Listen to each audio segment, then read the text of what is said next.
Ką reiškia laiko mokytojų?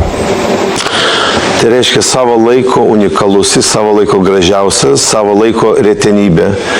Šį vardą jam davė vienas iš jo mokytojų.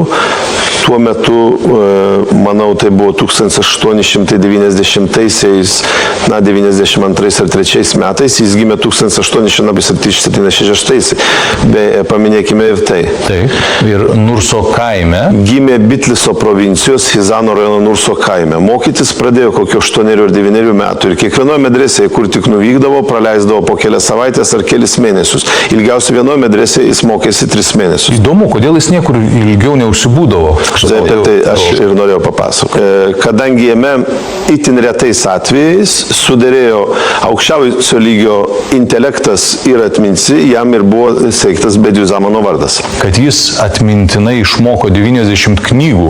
Beje, jūs pats tai minėjote viename interviu ir kad jis tas 90 knygų kartodavo žiūrėdamas į sieną, o gubernatorius, pas kurį jis apsistojo užėjęs į kambarį, net pagalvojo, kad jis priklauso kokiam nors sufijų ordinui ir kalba maldas. Tiesa, įsiminti 90 knygų. Taip. Taip.